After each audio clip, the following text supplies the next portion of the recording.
Hello viewers, welcome back to JKB Ministries YouTube channel. Before going to today's video, make sure that you have subscribed our channel and press the bell button so that you won't miss any videos in our channel. Thank you. அன்பான தேவ பிள்ளைகளே, மகிமையான இயேசு கிறிஸ்துவின் ராஜரீக பெசலையில் திருச்சபை வழங்கும் விடுதலையின் நேரம் இதோ உங்களுக்காக. பிரியமான தேவனுடைய பிள்ளைகளே, ஆண்டவராகிய இயேசு கிறிஸ்துவின் ஈடு இணையில்லாத ஒப்பற்ற திருநாமத்திலே உங்களை யாவரையும் நான் வாழ்த்துகிறேன். இந்த நேரம் தேவன் தந்த நேரம். ஆகவே இந்த நேரத்துல ஒரு நல்ல ஒரு தேவ செய்தியாய் நாம் கேட்க போகிறோம். தேவ செய்திக்கு உண்டான தலைப்பு என்னவென்றால், தேவனும் ஆட்டுக்குட்டியானவருமாய் இருக்கிற சிங்காசனத்தில் இருந்து தேவனுடைய செய்தி வருவதற்கு ஏதுவான தலைப்பு பார்க்கும்போது, சோதனைகளை ஜெயிப்பது எப்படி என்கிறதான அதி உன்னதமான மகிமையான தேவ செய்தியை இந்த காலத்துக்கு ஏற்றவாறு, காலத்துக்கு ஏற்ற உபதேசம் அப்படியாக நாம் பார்க்கிறோம். இந்த நாட்களிலும் பார்க்கும்போது அநேக சோதனையிலே இவ்விதமாக விழுகிறார்கள் என்று பார்க்கிறோம். சோதனை சகிக்க முடியாதபடிக்கு விழுந்து போகிற நிலைமை. ஆதியாகமம் பைபிள்ல ஆதியாகமத்திலிருந்து வெளிப்படுத்தல வரைக்கும் எந்த மனிதனும் சோதனை இல்லாமல் அவன் ஜெயம் பெறவில்லை என்பதாக நாம் பார்க்கிறோம். அவ்விதமாக நாமும் கூட தாயின் கர்ப்பத்திலிருந்து உருவான பொழுது நாம் இவ்விதமாக நினைவு தெரிந்த நாட்களிலிருந்து இந்நாள் வரைக்கும் இவ்விதமாக நாம் சோதனையிலே அகப்பட்டிருக்கிறோமா, அந்த சோதனையில் இருந்து ஜெயிச்சு இருக்கிறோமா, அல்லது சோதனையில் இருந்து பின்வாங்கி போயிருக்கிறோமா என்பதை இவ்விதமாக நினைவு கூர்ந்து இந்த நல்ல தேவ செய்தியானது நமக்கு நல்ல ஒரு படிப்பினையின் தேவ செய்தியாய், ராஜரீக மகிமையான விடுதலையின் நற்செய்தியாய் தேவனாய கர்த்தர் நமக்கு அருளி செய்ய போகிறார். இந்த தேவ செய்தி நமக்கு ஜெயத்தை தருகிற தேவ செய்தி. ஆகவே தேவனை இவ்விதமாக எப்பொழுதும் யார்னாலும் ஒருபோதும் கண்டதில்லை. உன்னதமான தேவனை கண்டவன் இவ்விதமாக சோதனைக்குள்ளாக அகப்பட்டு அந்த சோதனையிலிருந்து ஜெயிக்கும் போதுதான் அந்த ஜெயத்தின் தேவனாகிய கர்த்தராய் அவர் தென்படுவார். ஆச்சுங்களா? ஆகவே ஆண்டவர் சொல்லுகிறார், சோதனை என்பதை பார்க்கும்போது அது என்ன அப்படின்னு பார்த்தா, அது ஒரு பரிசோதனை, ஒரு பரிசோதனை, பரிசீலனை, ஒரு பரீட்சை என்றும் சொல்லலாம். இப்படியாக யாருக்கு சோதனை என்று பார்க்கும்போது நீதிமான்களுக்கு அதிகமாய் சோதனை வருகிறது. ஏனென்றால் அந்த நீதியிலிருந்து நெறி பிறழி அவன் தப்பிவிக்கப்படுகிறானா என்று பார்க்கும்போது, அதாவது நீதிமான் நீதியிலே நிலை நிற்க வேண்டும், அதற்கு ஒரு சோதனை உண்டு. உத்தமன் உத்தமத்திலே நடக்கிறானா இல்லையா என்பது அதிலும் ஒரு சோதனை வரும். சத்தியவான் சத்தியத்திலே இருக்கிறானா இல்லையா என்பதான பார்க்கும்போது அப்படி அந்த நேரத்திலும் சோதனை வருகிறதா இருக்கிறது. ஆகவேதான் சோதனையை காலத்திலே நாம் ஜெயிக்க வேண்டும். வேதம் அழகாய் சொல்லப்படுகிறது. லூக்கா 8:13 வாசித்து பாருங்கள். கற்பாறையின் மேல் விதைக்கப்பட்டவர்கள் கேட்கும் போது சந்தோஷத்துடனே வசனத்தை ஏற்றுக்கொள்கிறார்கள். ஆயினும் தங்களுக்குள்ளே வேர் கொள்ளாதபடியினால் கொஞ்ச காலம் மாத்திரம் விசுவாசித்து சோதனை காலத்தில் பின்வாங்கி போகிறார்கள். பாருங்க, இந்த வசனத்தின்படி ஆண்டவருடைய வசனத்தை கேட்கும் போது ரொம்ப சந்தோஷம், ரொம்ப சந்தோஷம். ஆனா சோதனை வரும்போது அவங்கள்ட்ட எப்படி இருக்குதாமா, கொஞ்சம் தான் வேர் இருக்காமா. அவங்க கற்பாறையின் மேல் விதைக்கப்பட்ட விதைக்கு ஒப்பானவர்களா இருக்கிறார்கள். அவங்களுடைய இதயம் என்கிறதான நிலம் கற்பாறைக்கு ஒப்பான நிலமாய் இருந்தால் சோதனை காலத்திலே பின்வாங்கி போவார்கள் என்பதாக பார்க்கிறோம். இதை கருத்தில் கொள்ள வேண்டும். கொஞ்ச நாள் தேவனுடைய சமூகத்தில் இருப்பாங்க, கொஞ்ச நாள் ஆண்டவருடைய ஆலயத்துக்கு வருவாங்க, எல்லா ஆண்டவருடைய ஆசீர்வாதத்தெல்லாம் பெறுவாங்க. ஆனா உலக காரியங்களின் வாயிலாக குடும்பத்தில் ஒரு விசேஷம் வந்தா அந்த விசேஷத்தின் வாயிலாக ரட்சிக்கப்பட்ட குடும்பத்தில் இருக்கவங்க கூட பின்வாங்கி போயிடுவாங்க. அதனால உலகத்துக்கே போயிடுவாங்க.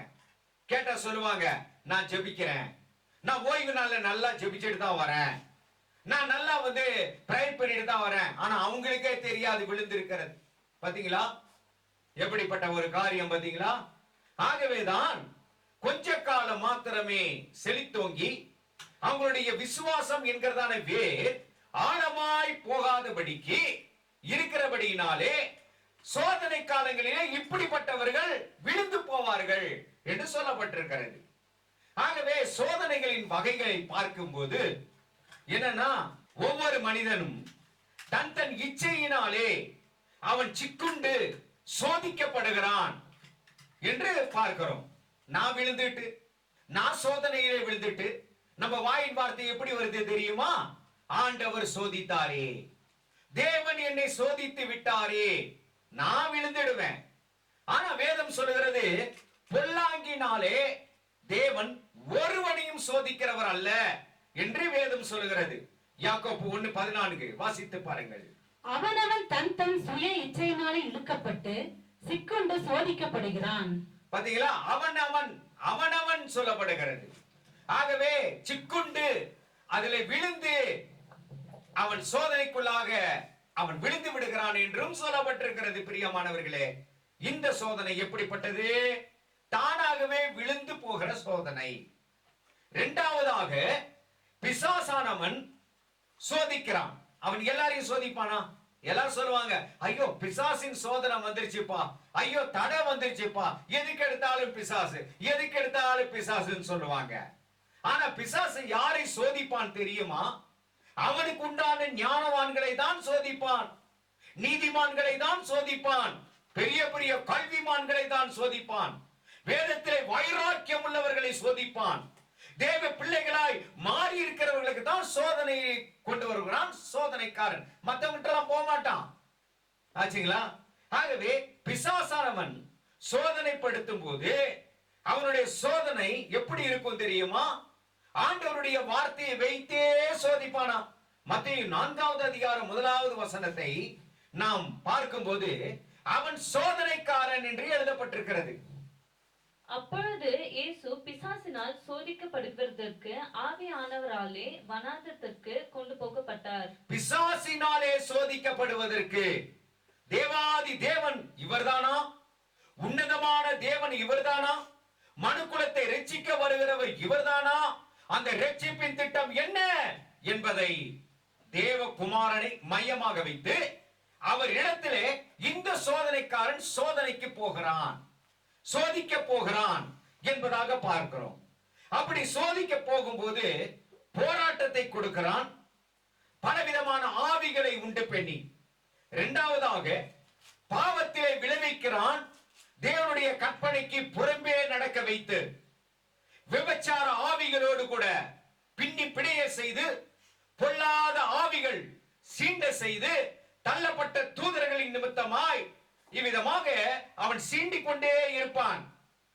அதே போல மறுதலிக்கிறதான வார்த்தைகளை வைத்து பலவீனங்களை பயன்படுத்தி யார் யாருக்கு என்னென்ன பலவீனங்கள் இருக்கிறதோ அந்த பலவீனங்களை கண்டுபிடித்து அந்த பலவீனத்தின் வாயிலாக சோதனைக்காரன் சோதிக்க வருகிறான். இதெல்லாம் எப்படி நடக்குதுன்னா ஒரு ப்ரோக்ராம். என்னன்னு கேட்டீங்கன்னா, ஆண்டவர் ஒரு ப்ரோக்ராம் செய்கிறாரு. ஆண்டவர் என்னுடைய பிள்ளைகளை இப்படிதான் நடத்தணும்னு சொல்லி திட்டமிடுறாரு. அதே சமயத்தில் at the same time என்னன்னா பிசாசும் பிசாசுடைய கூட்டங்களும் ஆலோசனை செய்கிறதா இருக்கிறது. ஆகவே ஆலோசனை செய்து பூமி எங்கு சுற்றி திரிந்து யாரெல்லாம் நீதிமான்களா இருக்காங்க, யாரெல்லாம் ஆண்டவருக்கு உகந்து இருக்கிறாங்க, தேவனுடைய பிள்ளைகளா யாரெல்லாம் இருக்கிறாங்கன்னு சொல்லி அவன் சுற்றி திரிந்து கண்டுபிடித்து சோதிக்க வருகிறான். அவன் ஒரு பிளான் பண்றான். பாத்தீங்களா? ஆண்டவர் ஒரு பிளான் போடுறாரு, இந்த சாத்தானும் ஒரு பிளான் போடுறான். அப்ப சாத்தான் பிளான் போடும்போது என்ன செய்யறான்? முன்னேறவே கூடாது, ஒருவன் ஏழையா இருக்க வேண்டும், அப்படியே தான் இருக்கணும். ஒருவன் இதோ ரொம்ப பசியா இருக்கணும், அவனை பாதிக்கணும், அவனுக்கு ஒண்ணு இல்லாம பண்ணணும். இதெல்லாம் பிசாசின் தீய கிரியைகள் பிளான் பண்ணி சோதிக்க வருகிறது. அதுபோல ஆண்டவர் என்ன செய்யறாரு? இவன் உத்தமத்திலே நடக்கிறானா, இவன் நல்லபடி இருக்கிறானா அப்படின்னு சொல்லி தேவனும் அவர் சோதிக்கிறார். ஆகவேதான் ஆண்டவர் சொல்லுகிறாரு, வான மண்டலத்தில் உள்ள பொல்லாத ஆவிகளின் சேனைகளிடத்திலே உங்களுக்கு போராட்டங்கள் உண்டு என்று சொல்றாரு. எபேசியர் 6வது அதிகாரத்திலே நீங்க வாசித்து பார்த்தீங்கன்னா, தீங்கு நாட்களிலே அவைகளை ஜெயிக்கும்படிக்கு உன்னதமான தேவன் பலன் தருகிறவராய் இருக்கிறாராம். பாத்தீங்களா, தீங்கு நாட்களிலே ஜெயிக்கும்படிக்கு. ஆகவே வானமண்டலத்தில் உள்ள பொல்லாத ஆவிகளுடைய கூட்டங்கள் நம்மை சுற்றிலும் சூழ்ந்து கொண்டே இருக்கிறது. அது பொல்லாத ஆவிகள். அவைகள் எல்லாம் எப்படியா வருது? அதிகாரங்கள், துரைதனங்கள் இவைகளை வைத்து என்னன்னா சோதனை செய்ய கடந்து வருகிறது, சோதிக்க கடந்து வருகிறது. இந்த பிளானை நம்ம தெரிஞ்சுக்கிட்டோம்னா நம்ம சோதனையிலிருந்து ஜெயிச்சிடலாம். பாத்தீங்களா? ஆகவேதான் கர்த்தர் ஒருபோதும் பொல்லாங்கனினாலே சோதிக்கிறவர் அல்ல, கெட்டதினாலே சோதிக்கிறவர் அல்ல என்று நாம் பார்க்கிறோம். யாக்கோபு 1:13 வாசிங்க. சோதிக்கப்படுகிறவ எவனும் நான் தேவனால் சோதிக்கப்படுகிறேன் என்று சொல்லாதிருப்பானாக. தேவன் பொல்லாயினால் சோதிக்கப்படுகிறவர் அல்ல, ஒருவனையும் அவர் சோதிக்கிறவரும் அல்ல. ஒருவனையும் அவர் சோதிக்கிறவர் அல்ல. ஒரு பக்கம் வசனம் சொல்லுது, ஒரு பக்கம் வசனம் சொல்லுது. நல்ல கருத்தாய் பார்க்கிறோம். இதை வச்சுட்டு ஆண்டவர் என்ன சோதிக்க மாட்டார் அப்படி எடுத்துக்க முடியாது. ஒரு பக்க வசனம் சொல்லுது தேவன் சோதிக்கிறவர் அல்ல. எதனாலே? பொல்லாங்கனினாலே சோதிக்கிறவன் அல்ல. நல்ல நோட் பண்ணிக்கங்க. இன்னொரு வசனம் சொல்லப்படுது, இதற்கு மாறுபாடு உள்ள வசனம் பாருங்க. என்னன்னா சங்கீதம் 7:9 வாசிங்க. சங்கீதம் 7:9. துன்மார்கனுடைய பொல்லாங்கை ஒழிய பண்ணும், நீதிமானை ஸ்திரப்படுத்துவீராக. நீதி உள்ளவராய் இருக்கிற தேவரீர் இருதயங்களையும் உள்ளந்தெரியங்களையும் சோதித்தருகிறவர். பாத்தீங்களா? இங்கே என்ன வசனம் சொல்லப்படுது? ஒரே வசனத்தை பிடிச்சிட்டு அந்த லைன்லயே நம்ம போயிடக்கூடாது. ரெண்டு பக்கம் பார்க்கணும். ஒரு காயினுக்கு அதாவது ஒரு காசுக்கு ரெண்டு பக்கம் இருக்கிறது போல, ஒரு பணத்துக்கு ரெண்டு பக்கம் இருக்கிறது போல நாம ரெண்டு பக்கம் பார்க்கணும். இன்னொரு பக்கம் என்னன்னு கேட்டீங்கன்னா, தேவன் சோதித்தருகிற தேவன். பாத்தீங்கன்னா அவர் எப்படி சோதித்தருகிறார் அப்படின்னு பார்த்தா, சங்கீதம் 11வது சங்கீதம் 4-5 வசனங்களை வாசியுங்கள் பார்க்கலாம். கர்த்தர் தம்முடைய பரிசுத்த ஆலயத்தில் இருக்கிறார். கர்த்தருடைய சிங்காசனம் பரலோகத்தில் இருக்கிறது. அவருடைய கண்கள் மனுபுத்திரரை பார்க்கிறது. அவருடைய இமைகள் அவர்களை சோதித்தருகிறது. கர்த்தர் நீதிமானை சோதித்தருகிறார். துன்மார்க்கனையும் கொடுமையில் பிரியமுள்ளவனையும் அவருடைய உள்ளம் வெறுக்கிறது. பாத்தீங்களா? கொடுமையில இருக்கிறவன உள்ளம், அவருடைய உள்ளம் வெறுக்கிறது. ஆனா நீதிமானை சோதித்தருகிறார் என்று நாம் பார்க்கிறோம். ஆகவேதான் எதற்காக இந்த சோதனை தெரியுமா? பிசாசினிடத்திலே தேவன் ஒரு நாள் சொல்ல வேண்டும், இவனை நான் புடமிட்டேன், இவன் சுத்தம் பொன்னாய் மாறினானே, இவனுடைய விசுவாசம் புடமிடப்பட்டது பார், இவன் தன்னுடைய கிரீடத்தை பெற்றுக் கொண்டானே சொல்லும் போது சாத்தான் ஒண்ணும் பேச மாட்டான். பாத்தீங்களா? சாத்தான் ஒண்ணும் பேச மாட்டான். ஆகவே தேவன் நீதியிலே இருக்கிறவர்களை, தேவனுக்கு உகந்து இருக்கிறவர்களை அவர் சோதித்தருகிறார் என்று பார்க்கிறோம். ஆகவே சோதனை என்பது 3 வகையான சோதனைகள். 1 மனிதனுடைய வாயிலாக வருகிற சோதனை, 2 பிசாசு கொடுக்கிற சோதனை, 3 தேவனே தன்னுடைய பிள்ளைகளை நீதிமான்களாய் இருக்க நிரூபிக்க சோதிக்கிறார் என்பதான ஒரு காரியம். ஆகவே இந்த சோதனையில் இருந்து ஜெயிக்கக்கூடியதான வழிகள் நமக்கு கட்டாயம் வேண்டும். ஆகவே சோதித்த பின்பு அவன் எப்படிப்பட்டவனாய் மாறணும் தெரியுமா? சுத்த பொன்னாக அவன் மாறணுமா. யாக்கோபு 1:12 வாசிங்க. சோதனையை சகிக்கிற மனுஷன் பாக்கியவான், அவன் உத்தமர் என்று விளங்கின பின்பு கர்த்தர் தம்மிடத்தில் அன்பு கூறுவவர்களுக்கு வாக்குத்தத்தம் பண்ணின ஜீவ கிரீடத்தை பெறுவான். பாத்தீங்களா? சோதித்த பின்புதான் ஜீவ கிரீடம். ஆகவே ஜீவ கிரீடம் எனக்கு வேணும், ஆண்டவருடைய மேலான சொர்க்கம் வேணும், பரலோகம் வேணும், ஆசைப்படுவது நல்லது நல்லது நல்லது. ஆனா சோதனை மட்டும் வேணும் அப்படின்னு ஆகுமா? ஆகவேதான் சோதனை. எப்படி சோதனை? ஆவிக்குரிய ஜீவியத்திலே சோதனை வருகிறது, நம்முடைய குடும்ப வாழ்க்கையிலே சோதனை வருகிறது, பற்றாக்குறை வருகிறது, நம்முடைய வாழ்க்கையில நம்ம வேலை செய்யற இடத்திலே சோதனை வருகிறது. எல்லா இடத்திலும் எந்த இடத்திலிருந்து சோதனை வரும் சொல்லி நம்மளுக்கு தெரியாது. ஆனா எல்லாவற்றிலும் பிசாசு சோதிச்சாலும், மனுஷ சோதிச்சாலும், ஏன் தேவனே நம்மளை சோதித்தாலும் நமக்கு தயாரா இருக்கணும். ஆச்சுங்களா? அப்படிப்பட்ட உள்ளங்கள் நமக்குள் இருந்தால் நாம் ஜெயிக்கலாம் என்று பார்க்கிறோம். சரி, இந்த சோதனை சோதனை சோதனைன்றோமே, இந்த வேதனை வேதனைன்றோமே, இதுல இருந்து ஜெயிக்க என்னதான் வழி? அதைத்தானே பார்க்கணும். பார்ப்போமா? பாருங்கள், சோதனையில் இருந்து ஜெயிப்பது எப்படி? நல்ல ஒரு அருமையான ஒரு கருத்து. இதை தெரிஞ்சுக்கிட்டோம்னா அது எப்படிப்பட்ட சோதனையா இருந்தாலும் சரி நாம் ஜெயம் பெறுவோம். அது நாம் எப்படிப்பட்ட சோதனையா இருந்தாலும் சரி அதிலிருந்து நாம் வெற்றி பெறுவோம் என்கிறதான ஞானோந்திரியத்தை நமக்கு தேவன் இந்த போதகத்தின் மூலமாய் ஆண்டவர் கொடுக்க இருக்கிறார். முதலாவதாக, சோதனையை ஜெயிக்கிறதற்கு ஒவ்வொரு மனிதனிடத்திலும் தயாள குணம் வேண்டும். தயாள குணம் முதலாவது குணம். சோதனையை ஜெயிக்கிறதற்கு நமக்கு தயாள குணம் வேண்டுமா? யார் இடத்துல இருந்தது தயாளம்? அந்த குணம் இருக்கிறவனை தேவன் எப்படி சந்தித்தார், உன்னதமான தேவன் எப்படி சோதித்தார் என்பதை பார்க்கும்போது ஆதியாகமத்துக்கு போக வேண்டியதான காரியம். பாருங்க, தயாள குணம் இவ்விதமாக சோதனையிலிருந்து ஜெயிக்க வைக்கும். அதே போல விசுவாசம் வைக்கிறதான உள்ளம் சோதனையை ஜெயிக்க வைக்கும் என்று பார்க்கிறோம். ஆகவேதான் சோதனைக்காரன் அவன் வருகிறான், அவனுக்கு முன்னதாக ஆண்டவர் வந்து சோதிக்கிறார். எப்படி சோதித்தார் ஆபிரகாமை? ஆதியாகமம் புஸ்தகம் 22வது அதிகாரம் முதல் 2 வசனத்தை நீங்க பாத்தீங்கன்னா அங்கே சொல்லப்படுது என்னன்னா, ஆண்டவரே ஆபிரகாமை சோதிப்பதற்கு வருகிறார். வாசித்து பாருங்கள், ஆதியாகமம் 22 முதல் 2 வசனங்கள். இந்த காரியங்கள் நடந்த பின்பு தேவன் ஆபிரகாமை சோதித்தார். எப்படி எனில், அவர் அவனை நோக்கி ஆபிரகாமே என்றார். அவன் இதோ அடியேன் என்றான். அப்பொழுது அவர், உன் புத்திரனும் உன் ஏக சுதனும் உன் நேசகுமாரனுமாகிய ஈசாக்கை நீ இப்பொழுது அழைத்துக் கொண்டு மோரியா தேசத்துக்கு போய் அங்கே நான் உனக்கு குறிக்கும் மலைகள் ஒன்றின் மேல் அவனை தகன பலியாக பலியிடு என்றார். தகன பலியாக பலியிடு என்றார். இது எப்படி இருக்கும்? யாராச்சும் வராங்களா? ஒரு வார்த்தை சொல்ல, அந்த காலம் பிரதர், இதெல்லாம் அந்த காலத்துல இருக்கிறதான தேவனுடைய பக்தர்கள் அப்படி வாழ்ந்தாங்க. இந்த காலத்துல யாரும் இல்ல, சுலபமா சொல்லிட்டு போயிடலாம். ஆனா இன்றைக்கு என்னிடத்துல இருக்கிற விசுவாசம் எப்படி, என்னிடத்துல இருக்கிறதான குணங்கள் எப்படி, உங்களிடத்துல இருக்கிறதான விசுவாச குணங்கள் எப்படி என்பதை ஆண்டவரும் ஒவ்வொரு மனுஷன் நிமித்தமாய் சோதிக்கிறார். ஆகவே ஆபிரகாமை தேவனாய் கர்த்தர் சோதிக்கும்படியாய் கடந்து வந்தார்.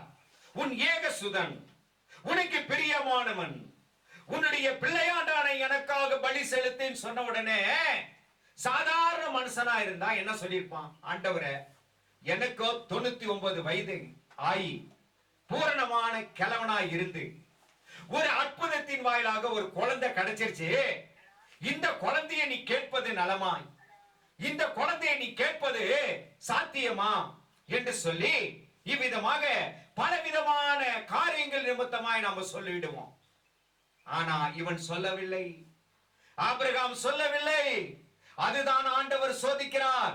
அந்த சோதித்து அவனுடைய குணங்களை யார் இடத்துல வெளிப்படுத்துகிறார் என்றால் பிசாசின் இடத்துல வெளிப்படுத்துகிறார். பார் என்னுடைய மகன், இவனை நான் சோதிக்கிறேன், பார் இவன் எப்படிப்பட்டவன், பார் என்னால் உண்டாக்கப்பட்டவன் இவன் அல்லவா, நீயும் என்னால் உண்டாக்கப்பட்டவன் அல்லவா, நீ பார்த்துக்கோ அப்படின்னு சொல்லி ஒவ்வொரு மனிதனையும் ஆண்டவர் டெமோ பண்றார்.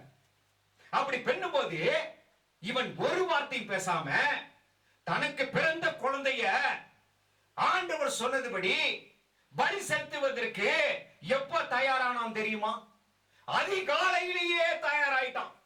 யோசனை பண்ணல, கொஞ்ச நேரம் ஆகிட்டு பார்க்கலாம், ஆண்டவர் மனம் வர்றாரா, ஒரு 6 மணிக்கு பார்க்கலாம், ஒரு 8 மணிக்கு திரும்பி வார்த்தை வருமா, ஒரு 10 மணிக்கு திரும்பி வார்த்தை வருமா, வேண்டாம் வேண்டாம் சொல்ல வார்த்தை வருமா? தயங்கி தயங்கி தயங்கி நம்ம நிற்போம். ஆனால் ஆபிரகாம் ஒரே எண்ணத்தோடு ஆண்டவர் சொன்னாரே என்று சொல்லி அதிகாலையிலேயே அந்த சோதனையை நிறைவேற்றுவதற்கு, தேவன் கொடுத்த சோதனையிலிருந்து வெற்றி பெறுவதற்கு அதிகாலையிலேயே அவன் புறப்பட்டான் என்று வேதம் சொல்லுகிறது. வேதம் வாசித்து பாருங்கள், ஆதியாகமம் புத்தகம் 22:3. Early the next morning, Abraham cut some wood for the sacrifice, loaded his donkey, and took Isaac and 2 servants with him. They started out for the place that God had told him about. ஆமென். ஆண்டவர் சொன்ன அடுத்த நாள், next morning. இங்கே வேதத்திலே தமிழ் பைபிள்ல என்ன சொல்லப்படுது? அதிகாலையிலே எழுந்து, அதிகாலையிலே எழுந்து அவன் தயாரானான். பிரியமானவர்களே, எப்படிப்பட்ட ஒரு காரியம் பாத்தீங்களா? அருமையான வார்த்தைகள், அற்புதமான வார்த்தைகள். ஒவ்வொரு மனிதனையும் டெஸ்ட் பண்ணும்போது அந்த டெஸ்ட் தாங்க நம்ம எப்படி இருக்கிறோம்ன்றது தெரிஞ்சிடும். ஆச்சுங்களா? எத்தனையோ தடவை இந்த காரியங்கள் எல்லாம் நம்ம பார்த்திருக்கிறோம். ஆனா நம்முடைய சிந்தைக்குள்ளார கொண்டு வரணும். கொண்டு வந்தா கட்டாயம் ஜெயிக்கலாம், கட்டாயம் ஜெயிக்கலாம். மூன்றாவது காரியமாக சொல்லப்படுது, ஜெபத்தின் வாயிலாக ஜெயிக்கலாமா? பாத்தீங்களா? ஜெபத்தின் வாயிலாக. முதலாவது காரியம் என்ன சொன்ன? தயாள குணத்தினாலே. இரண்டாவது விசுவாசத்தினாலே. மூன்றாவது என்னன்னா ஜெபத்தினாலே. மத்தேயு 26வது அதிகாரம் 41வது வசனம் இதற்கு ஒப்புமையா இருக்கிறது. வாசித்து பாருங்கள். மத்தேயு 26:41. Keep watch and pray that you will not fall into temptation. The spirit is willing, but the flesh is weak. பாத்தீங்களா? சோதனைக்கு உட்படாதபடிக்கு ஆவியிலே, ஆவியிலே நிறைந்து ஜெபம் பண்ணுங்கள். இதுதான் ரொம்ப முக்கியமான ஒரு காரியம். ஆவியிலே நிறைந்து ஜெபம் பண்ணுங்கள். அப்படி ஆவியிலே நிறைந்து ஜெபம் பண்ண எப்படிப்பட்ட சோதனை இருந்தாலும் அதை தாங்கத்தக்கதான மன உறுதி வந்துடும். இதுதான் ரொம்ப முக்கியம். அந்த மன உறுதியும் மன தெம்பும் மன தைரியம் வந்துருச்சுன்னா எப்படிப்பட்ட சோதனை வந்தாலும் அதை ஜெயிக்கலாம். அதற்கு மிக மிக மிக முக்கியமான ஒரு ஆயுதம் ஜெபம் என்கிறதான ஒரு ஆயுதம். ஆச்சுங்களா? பாடுகளின் சமயத்திலே, பயங்கர பாடுகளின் சமயத்திலே ஆண்டவர் சொன்னார், இதோ நான் வார்க்கப்பட்டு போகிறேன், நான் பலியாக போகிறேன். அந்த நேரத்தில் சோதனைக்கு உட்படாதபடிக்கு விழித்திருந்து ஜெபம் பண்ணுங்கள். வசனம் பாருங்க, எப்படிப்பட்ட வசனம். லூக்கா 22:46 வாசிப்போம். He said to them, why are you sleeping? Get up and pray that you will not fall into temptation. பாத்தீங்களா? விழித்திருந்து ஜெபம் பண்ணுங்கள் என்று சொல்லுகிறார். அப்ப சீடர்கள் என்ன செஞ்சிட்டாங்க? தூங்கிட்டாங்க, உறங்கிட்டாங்க. அப்ப அந்த கெச்சேமனே தோட்டத்திலே இவர் இருக்கும்போது மிகவும் வேதனைப்பட்டு, அதிகமாய் வேதனையாய் இருக்கிறதே, இன்னும் என்னென்ன காரியமோ சந்திக்கப்பட போகிறோம். ஆகவே அப்படியெல்லாம் சந்திக்கிறதுக்கு ஏதுவான தெம்பை தரணும், எண்ணத்தை தரணும், தைரியத்தை தரணும். ஆகவே இந்த காரியத்தை சந்திப்பதற்கு ஜெபமானது மிகவும் மிகவும் அவசியம் என்று சொல்லுகிறார். ஆகவே ஜெபம் என்பது சோதனையில் இருந்து வெற்றி பெறுவதற்கு ஜெபம் தாங்க ரொம்ப முக்கியம். ஆச்சுங்களா? ஜெபம் இல்லைன்னா ஜெயம் இல்லை என்று சொல்லப்பட்டிருக்கிறது. ஆகவேதான் இப்படிப்பட்ட ஒரு 3 விதமான காரியங்கள் இந்த குறுகிய நேரத்தில் நாம் பார்த்திருக்கிறோம். இன்னுமாக எப்படியெல்லாம் ஜெயிக்கலாம் தெரியுமா? சோதனைய வசனத்தை நினைவு கூறும்படியாகவே வைத்து வசனத்தை சொல்லி சொல்லி சொல்லி சொல்லி வாழ்க்கையில அந்த பிராக்டிஸ் எடுத்துக்கும் போது எத்தனை பெரிய சோதனைனாலும் ஜெயிக்கலாம். ஆச்சுங்களா? பிசாசு வசனத்தை வைத்து தானே ஆண்டவர் தேவகுமாரனை அவன் இவ்விதமாக சோதிக்க வந்தான். ஆண்டவரும் வசனத்தை சொன்னார். வசனம் அதிகமா தெரியணும். வசனம் அதிகமாய் தெரிஞ்சா நாம் ஜெயிக்கலாம். அதுக்கப்புறம் பாத்தீங்கன்னா இதோ 5வது பொறுமை. சோதனை நாட்களில அதிகமாய் பொறுமை வேண்டும். அவசர அவசரமா அதுபடி இதுபடி செய்யக்கூடாது. பொறுமை வேண்டும். பொறுமை இருந்தால் கட்டாயம் ஜெயிக்கிறவர்களாய் காணப்படுவோம். 6வது பாத்தீங்கன்னா தேவனுடைய சமூகத்திலே வந்து ஆவி எல்லா காரியமும் தெரிஞ்சிருந்தாலும் கூட, நம்ம எத்தனையோ காரியங்கள் தெரிஞ்சிருந்தாலும் கூட, பரிசுத்த ஓய்வு நாளிலும் சபை கூடுதலின் நாளிலும் உபாச நாட்களிலும் நாம் ஆலோசனை கேட்க வேண்டும். பிரசங்கத்தின் வாயிலாக தேவ ஆவியானவருடைய ஆலோசனை கேட்க கேட்க கேட்க கேட்க சோதனையில் இருந்து ஜெயிக்கத்தக்கதான ஜெயத்தை ஆண்டவர் கொடுப்பார். அதுக்கப்புறம் பாத்தீங்கன்னா 7வது அன்பின் ராஜரீக பிரமாணம். அந்த அன்பின் ராஜரீக பிரமாணத்தை இங்க எழுதிட்டோம்னா, இங்க வச்சுட்டோம்னா ஜெயிக்கலாங்க. இதெல்லாம் நான் சுருக்கமா சொல்லியிருக்கேன். நீங்க வீட்டுல உட்கார்ந்து இந்த தலைப்புகளை எல்லாம் தோண்டி பார்த்து நீங்க உட்கார்ந்து பைபிள் எடுத்து திறந்து நீங்க தியானம் பண்ண ஆரம்பிச்சீங்கன்னு வைங்க, எங்கேயோ கொண்டு போயிடுவாரு. அப்போ என்னடா இது இந்த உலகம், சோதிக்கப்பட்டவங்க எல்லாம் விழுந்து போறாங்களே, இப்படியா விழுந்து போயிருக்கிறாங்க அப்படி சொல்லி நமக்குள்ளாக வந்துரும். அதே போல சோதனையிலிருந்து ஜெயிக்கப்பட்டவங்களுடைய பட்டியல்ல எடுத்து நம்ம எழுதி வச்சு அதை குறிச்சு அவங்க வாழ்க்கையை குறிச்சு எப்படி வாழ்ந்தாங்கன்னு சொல்லி, ஏன் உதாரணமா இயேசு கிறிஸ்து அவர் எப்படி வாழ்ந்தாரு, எப்படி சோதனையிலிருந்து ஜெயித்தாரு. ஒரு பக்கம் பிசாசின் சோதனை, இன்னொரு பக்கம் வார்த்தையின் வாயிலாக வந்த சோதனை, இன்னொரு பக்கம் ஆலயத்திலிருந்து வந்த சோதனை, இன்னொரு பக்கம் புறஜாதியின் வாயிலாக வந்த சோதனை, ரோமர்கள், இவ்விதமாக இஸ்ரேல் ஜனங்கள் எல்லார் மத்தியிலும் இதோ சோதனை கொண்டு வந்து அதன் முன்னாலே இவ்விதமாக ஆண்டவர் வெற்றி சிறந்தாரே. அவ்விதமாக நாமும் வெற்றி சிறக்க இந்த தேவ செய்தி அருமையான தேவ செய்தியாய் இருக்கிறபடினாலே இது ஒரு முறை அல்ல பல முறைக்கு கேட்டு யூடியூபின் வாயிலாக கேட்கிறவங்க அநேகருக்கு நீங்க ஷேர் பண்ணுங்க. அநேகருக்கு ஷேர் பண்ணி இதோ இப்படியா இருக்கிறதே, எல்லாரும் ஜெயிக்கணும் அப்படின்ற ஒரு ஆதங்கத்துல இருப்போம் என்று சொன்னால், சோதனைகளை ஜெயிப்பது இப்படிதான் என்று சொல்லி நாம் தேவனிடத்திலே துதி எடுக்க போறோம். நாம் தேவனிடத்திலே துதி எடுப்போம். அப்படி தேவனிடத்திலே துதி எடுக்கும் போது இவ்விதமாக எந்த சோதனை வந்தாலும் சரி, அது ஜெயிக்கத்தக்கதான ஜெயத்தின் தேவாதி தேவன் நமக்கு அதுக்கு பிரதிபலிப்பாக ஜீவ கிரீடத்தையே நம்முடைய சிரசிலே சூட்டுவாராம். எவ்வளவு பெரிய விசுவாசம், எவ்வளவு பெரிய ஆசீர்வாதம், எவ்வளவு பெரிய தேவ பக்தி, எவ்வளவு பெரிய தயால குணம், இவைகள் எல்லாம் பார்த்து ஆண்டவர் நமக்கு கை கொடுப்பார். அதான் வேதம் சொல்லுதே, தேவ தூதர்களுக்கு கை கொடாமல் ஆபிரகாமின் சந்ததியாருக்கு தேவன் கை கொடுத்தார். கற்பனையின் பேர் வைராக்கியம் உள்ளவர்களுக்கு, இதோ விசுவாசத்திலே நிலைத்திருக்கிறவர்களுக்கு தேவன் ஒத்தாசை கொடுக்கிறார். அதே சமயத்திலே கற்பனையின் பேரிலே நடக்கிறவர்களையும் விசுவாசத்திலே இருக்கிறவர்களையும் பொல்லாங்கன் விட மாட்டான். அதையும் நம்ம தெரிஞ்சு வச்சிருக்கணும். பொல்லாத பிசாசு சீண்டிக்கிட்டே இருப்பான். அதான் ஒருத்தர் சொன்னாரு நேத்து, அழைக்காம வர்றவன் யாரு, அழைப்பு கொடுத்து வரவன் யாரு, அழைக்காம வருகிறவன் யாருன்னு ஒருத்தர் சொன்னார். அழைக்காம வர்றவன் யாரு தெரியுமா? சாத்தான் தான். சாத்தான் தான் அழைக்காம வருவான். அவன் எந்த நேரத்துல வருவான்னு சொல்ல முடியாது. அவனுக்கு என்ன, நம்மளை கெடுக்கணும்ட்டே அவனுக்கு வேலை, நம்மள உடைஞ்சு போகணும்ட்டே அவனுக்கு வேலை, நம்ம கெட்டு போகிற பாத்திரங்களா இருக்கணும்ட்டே அவனுக்கு வேலை. பார், ஆண்டவருக்கு முன்னால நீ நீதிமானா வச்சியே, பார் கையில பைபிள் பிடிக்க வச்சியே, ஆலயத்துக்கு வரும்படியா செஞ்சியே, கொஞ்ச நேரத்துல இவங்களை சோதிச்சேன் பாரு, விழுந்துட்டாங்க பாருன்னு. பாத்தீங்களா பிரியமானவர்களே, ரொம்ப உஜாரா இருக்கணும், ரொம்ப ஜாக்கிரதையா இருக்கணும்.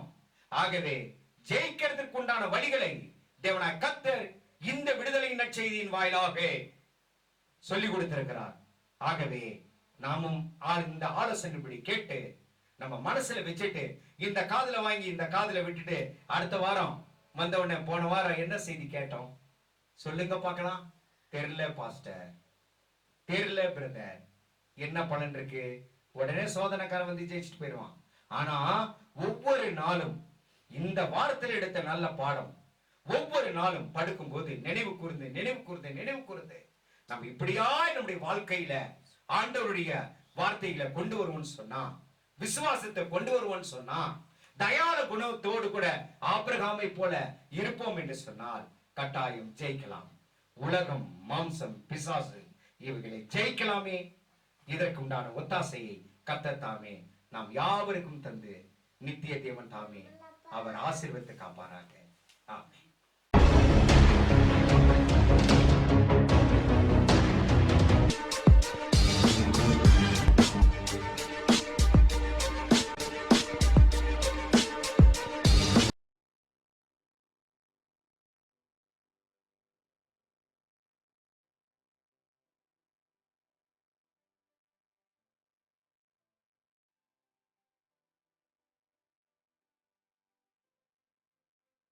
பிரியமான தேவ பிள்ளைகளே, இப்பொழுது கேட்டதான விடுதலையின் நற்செய்தி உங்களுக்கு அதிக பிரயோஜனமாக இருந்தது என விசுவாசிக்கிறோம். இந்த தேவ ஊழியம் அநேக நெருக்கங்களின் மத்தியில் நடந்து கொண்டிருப்பதால் இந்த டிவி ஊழியத்தை ஜெபத்தாலும் உங்கள் கையின் பிரயாசத்தாலும் தாங்கி தேவ ஆசீர்வாதம் பெறுங்கள். உங்கள் ஜெப தேவைக்கு தொடர்பு கொள்ள வேண்டிய முகவரி: மகிமையான இயேசு கிறிஸ்துவின் ராஜரீக ஊழியம், ரெவரண்ட் கேபா ராஜ், எல்என் காட்டேஜ், ஆஸ்பத்திரி ரோட், உதகை. கைபேசி எண் 9435234477 மற்றும் 78717177